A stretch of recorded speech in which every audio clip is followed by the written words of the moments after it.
suis venue vous présenter le dernier opus de Timothée Le Boucher, sorti à la fin novembre 21, qui s'intitule 47 cordes et que j'ai vraiment beaucoup apprécié, aussi bien par la qualité du scénario que par la beauté graphique de ses dessins.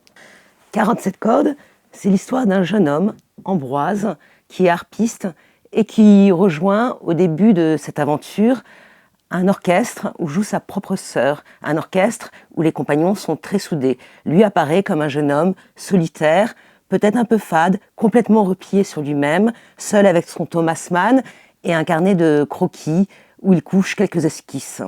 47 cordes s'ouvre sur sa rencontre fortuite avec une jeune femme que nous voyons en couverture, fort séduisante avec sa longue chevelure rousse, qui va tenter de séduire Ambroise, et Ambroise de repousser toutes ses avances de façon très abrupte et sans détour. Or, il s'avère que cette jeune femme est une créature fantastique, un être polymorphe, ou plutôt métamorphe, qui a donc la capacité d'endosser tout type d'identité humaine. Cette jeune femme peut être séduisante, elle peut prendre l'apparence d'une femme en détresse, d'une meilleure amie, mais elle peut également se faire homme, elle peut être blanche, noire ou métisse, et va n'avoir de cesse donc, depuis ce premier échec, d'arriver à séduire ce jeune homme en revêtant tout type d'identité.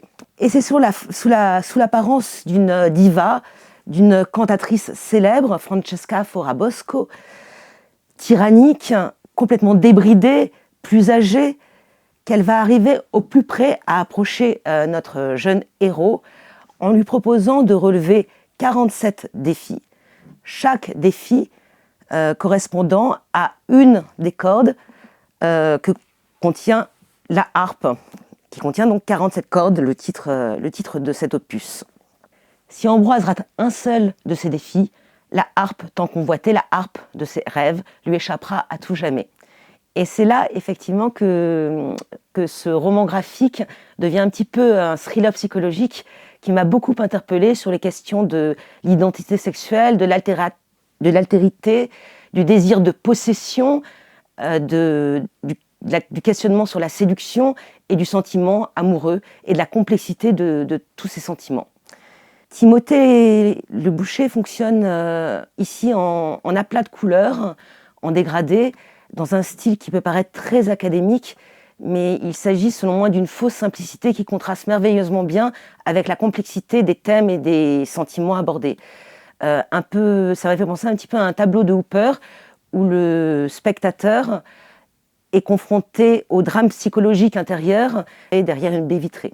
Et on l'aura deviné, ce roman initiatique qui est aussi donc un petit peu thriller permet à Ambroise d'acquérir une densité humaine plus digne. Le jeune homme grandit, se métamorphose également au travers des différents contacts avec l'être polymorphe. Il y a quelques autres intrigues qui viennent s'ajouter au roman, sans gâcher du tout le plaisir de lecture, parce qu'il y aura un second opus. Celui-ci fait quand même un tout, on peut le lire sans avoir besoin d'attendre l'autre, mais même si je l'attends avec impatience.